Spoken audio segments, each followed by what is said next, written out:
ಇದು ಬೆಂಗಳೂರಿನ ಡೆಡ್ಲಿ ವಿದ್ಯುತ್ ಕಂಬಗಳ ಸ್ಟೋರಿ. ಬೆಂಗಳೂರಿನಲ್ಲಿ ಬೀಳೋ ಸ್ಥಿತಿಯಲ್ಲಿದೆ ಕೆಲವು ವಿದ್ಯುತ್ ಕಂಬಗಳು. ಚಾಮರಾಜಪೇಟೆ ಶಾಸಕರ ಕಚೇರಿ ಎದುರೇ ಡೆಡ್ಲಿ ಕಂಬ. ಶಿಥಿಲಗೊಂಡ ಸ್ಥಿತಿಯಲ್ಲಿ ಯಮಸ್ವರೂಪಿಯಾದಂತಹ ಕಂಬಗಳಿವೆ. ಮಳೆಗಾಲ ಶುರುವಾದ್ರೂ ಕೂಡ ಬೆಸ್ಕಾಂ ಆಗ್ಲಿ ಬಿಬಿಎಂಪಿ ಆಗ್ಲಿ ಎಚ್ಚೆತ್ತುಕೊಂಡಿಲ್ಲ.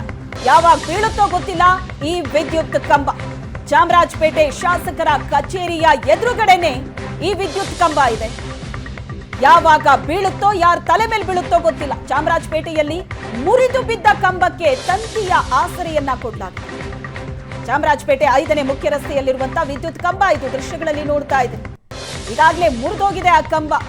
ಅದಕ್ಕೆ ತಂತಿಯಿಂದ ಕಟ್ಟಲಾಗಿದೆ. ತಂತಿಯ ಆಸರೆ ಮೇಲೆ ಆ ಕಂಬ ನಿಂತಿದೆ. ಮಳೆಗಾಲ ಶುರುವಾಗಿದೆ. ಆದ್ರೂ ಸಹ ಬಿಬಿಎಂಪಿ ಆಗ್ಲಿ ಬೆಸ್ಕಾಂ ಆಗ್ಲಿ ಎಚ್ಚೆತ್ತುಕೊಂಡಿಲ್ಲ.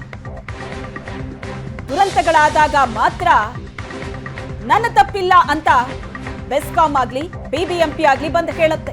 ಆದ್ರೆ ಈ ತರದ ಪರಿಸ್ಥಿತಿಯಲ್ಲಿರೋ ಕಂಬಗಳ ಬಗ್ಗೆ ಗಮನ ಕೊಡಬೇಕು. ಏಷ್ಯಾನೆಟ್ ಸುವರ್ಣ ನ್ಯೂಸ್ ರಿಯಾಲಿಟಿ ಚೆಕ್ ನಲ್ಲಿ ಬೆಸ್ಕಾಂನ ನಿರ್ಲಕ್ಷ್ಯ ಎದ್ದು ಕಾಣ್ತಾ ಇದೆ. ದುರಂತ ಆಗೋವರೆಗೂ ಹಾಗಾದ್ರೆ ಬೆಸ್ಕಾಂ ಎಚ್ಚೆತ್ತುಕೊಳ್ಳೋದಿಲ್ವಾ? ಡೆಡ್ಲಿ ವಿದ್ಯುತ್ ಕಂಬಗಳ ದೃಶ್ಯವನ್ನ ನೋಡ್ತಾ ಇದೆ. ಈಗ ನೀವು ನೋಡ್ತಾ ಇರೋದು ಚಾಮರಾಜಪೇಟೆಯ ದೃಶ್ಯ. ಇಡೀ ಬೆಂಗಳೂರನ್ನ ರೌಂಡ್ ಹಾಕಿದ್ರೆ, ಇಡೀ ಬೆಂಗಳೂರನ್ನ ಅಲ್ಲಿರುವಂತಹ ವಿದ್ಯುತ್ ಕಂಬಗಳನ್ನ ಒಂದು ಸಲ ಸರ್ವೆ ಮಾಡಿದ್ರೆ ಗೊತ್ತಾಗುತ್ತೆ ಯಾವ್ಯಾವ ಕಂಬಗಳು ಯಾವ್ಯಾವ ಪರಿಸ್ಥಿತಿಯಲ್ಲಿದೆ ಅಂತ. ಬೆಂಗಳೂರಿನಲ್ಲಿ ಬೀಳ್ತಾ ಇರುವಂತಹ ಮಳೆ ಗಾಳಿಗೆ ಈ ಕಂಬಗಳೇನಾದ್ರೂ ನೆಲಕ್ಕೆ ಬಿದ್ರೆ ಅನಾಹುತಗಳಾಗೋದು ಪಕ್ಕ. ಹಗಲು ರಾತ್ರಿ ಅನ್ನದೇ ಜನರಿಂದ ತುಂಬಿ ತುಳುಕುವಂತಹ ಏರಿಯಾಗಳಲ್ಲಿ ರಸ್ತೆಗಳಲ್ಲಿ ಇಂತಹ ಡೆಡ್ಲಿ ಕಂಬಗಳಿದೆ. ಈಗಾಗಲೇ ಮುರಿದೋಗಿರುವಂತಹ ಈ ಕಂಬವನ್ನ ತಂತಿಯಿಂದ ಕಟ್ಟಲಾಗಿದೆ. ತಂತಿ ಆಧಾರದಲ್ಲಿ ಆ ಕಂಬ ನಿಂತಿದೆ. ಯಾವಾಗ ಬೀಳುತ್ತೋ ಯಾರ ತಲೆ ಮೇಲೆ ಬೀಳುತ್ತೋ ಏನೇನು ಅನಾಹುತಗಳಾಗುತ್ತೋ ಗೊತ್ತಿಲ್ಲ. ದುರಂತ ಆಗೋ ತನಕ ಹಾಗಾದ್ರೆ ಬೆಸ್ಕಾಂ ಎಚ್ಚೆತ್ತುಕೊಳ್ಳೋದಿಲ್ವಾ? ಒಂದು ಸಣ್ಣ ಮಳೆ ಬಿದ್ರೆ ಸಾಕು, ರಸ್ತೆ ತುಂಬೆಲ್ಲ ನೀರು, ಮನೆಗಳಿಗೂ ನೀರು ನುಗ್ಗತ್ತೆ. ಅಲ್ಲಿ ತನಕ ಬಿಬಿಎಂಪಿ ಸಹ ತಲೆ ಕೆಡಿಸ್ಕೊಳ್ಳೋದಿಲ್ಲ. ಗಾಳಿ ಮಳೆಗೆ ಮರಗಳು ನೆಲ ಕಚ್ಚತ್ತೆ, ಎಷ್ಟೋ ಕಡೆ ವಿದ್ಯುತ್ ಕಂಬಗಳು ಬಿದ್ದು ಹೋಗುತ್ತೆ. ಅಲ್ಲಿ ತನಕ ಬೆಸ್ಕಾಂ ಕೂಡ ತಲೆ ಕೆಡಿಸ್ಕೊಳ್ಳೋದಿಲ್ಲ. ಮಳೆಗಾಲ ಶುರುವಾಗೋದಕ್ಕೂ ಮುನ್ನ ಇದೆಲ್ಲದರ ಪರಿಶೀಲನೆ ಬೆಸ್ಕಾಂ ಮತ್ತು ಬಿಬಿಎಂಪಿ ಮಾಡಬೇಕಾಗತ್ತೆ. ಸಿಲಿಕಾನ್ ಸಿಟಿ ಮತ್ತೊಂದು ಮಳೆಗಾಲಕ್ಕೆ ಸಜ್ಜಾಗಿದೆ. ಆದರೆ ಬಿಬಿಎಂಪಿ ಮತ್ತು ಬೆಸ್ಕಾಂ ಇನ್ನೂ ಕೂಡ ಮಳೆಗಾಲಕ್ಕೆ ರೆಡಿಯಾಗಿಲ್ಲ ಅನ್ನುವಂಥದ್ದು ಸ್ಪಷ್ಟ. ನಗರದಲ್ಲಿ ಸಾಕಷ್ಟು ನಿರುಪಯುಕ್ತ ವಿದ್ಯುತ್ ಕಂಬಗಳು ಹಾಗೆ ಪಾಳು ಬಿದ್ದಿರುವಂಥದ್ದು. ಸದ್ಯಕ್ಕೆ ಇದರ ಒಂದು ರಿಯಾಲಿಟಿ ಚೆಕ್ ಮಾಡೋದಕ್ಕೆ ನಾವು ಚಾಮರಾಜಪೇಟೆಯಲ್ಲಿದ್ದೀವಿ.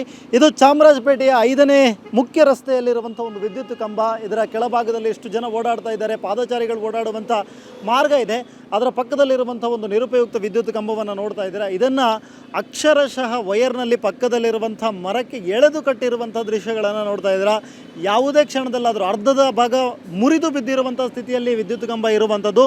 ಯಾವುದೇ ಕ್ಷಣದಲ್ಲೂ ಬೇಕಾದರೂ ಅದು ಬೀಳಬಹುದು. ಕೆಳಭಾಗದಲ್ಲಿ ಎಷ್ಟು ಜನ ಓಡಾಡ್ತಾರೆ. ಇದು ಇಲ್ಲಿಯ ಸ್ಥಳೀಯರ ಬಳಿ ಕೇಳಿದ್ರೆ ಕಳೆದ ಒಂದು 4-5 ವರ್ಷಗಳಿಂದಲೂ ಕೂಡ ಇದೇ ಸ್ಥಿತಿಯಲ್ಲಿದೆ ಅನ್ನುವಂಥ ಮಾತುಗಳನ್ನು ಹೇಳ್ತಾರೆ. ಅಂದರೆ ಇನ್ನೂ ಕೂಡ ಅದು ಬೀಳುವವರೆಗೂ ಕೂಡ ಬಿಬಿಎಂಪಿ ಅಥವಾ ಬೆಸ್ಕಾಂ ಅಧಿಕಾರಿಗಳು ಎಚ್ಚೆತ್ತುಕೊಳ್ಳಲ್ಲ ಅನ್ನುವಂಥದ್ದು ಸದ್ಯಕ್ಕೆ ಪ್ರಶ್ನಾರ್ಥಕ ಚಿಹ್ನೆ ಆಗಿರುವಂಥದ್ದು. ಈ ಥರದ ನಗರದ ಬೇರೆ ಬೇರೆ ಭಾಗಗಳಲ್ಲೂ ಕೂಡ ನಿರುಪಯುಕ್ತವಾಗಿರುವಂಥ ವಿದ್ಯುತ್ ಕಂಬಗಳು ಇದೇ ಸ್ಥಿತಿಯಲ್ಲಿ ಬೀಳುವಂಥ ಸ್ಥಿತಿಯಲ್ಲಿದ್ದರೂ ಕೂಡ ಇನ್ನೂ ಕೂಡ ಯಾವುದೇ ರೀತಿಯಾದಂಥ ಅಧಿಕಾರಿಗಳು ಎಚ್ಚೆತ್ತುಕೊಳ್ತಾ ಇಲ್ಲದೇ ಇರುವಂಥದ್ದು. ಇನ್ನೇನು ಕೆಲವೇ ದಿನಗಳಲ್ಲಿ ಮುಂಗಾರು ಮಳೆ ಶುರುವಾಗುತ್ತೆ. ಮುಂಗಾರು ಶುರುವಾದ ನಂತರ ಸಾಕಷ್ಟು ಗಾಳಿ ಮಳೆಗಳು ಶುರುವಾಗುವಂಥದ್ದು. ಬೆಂಗಳೂರಿನಲ್ಲಿ ಸಾಕಷ್ಟು ಪ್ರವಾಹದ ಪರಿಸ್ಥಿತಿ ಕೂಡ ಬಂದಿರುವುದನ್ನು ನಾವು ಗಮನಿಸಿದ್ದೀವಿ.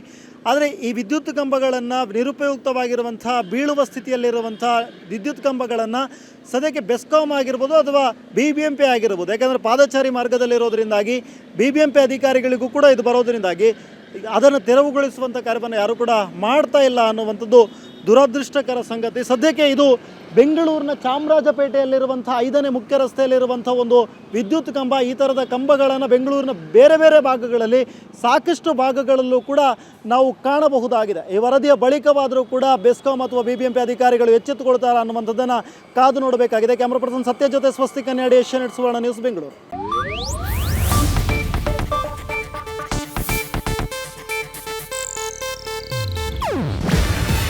ಇದು ಏಷ್ಯಾನೆಟ್ ನ್ಯೂಸ್ ನೆಟ್ವರ್ಕ್ ಪ್ರಸ್ತುತಿ. ನೀವು ನೋಡ್ತಿದ್ದೀರಾ ಏಷ್ಯಾನೆಟ್ ಸುವರ್ಣ ನ್ಯೂಸ್.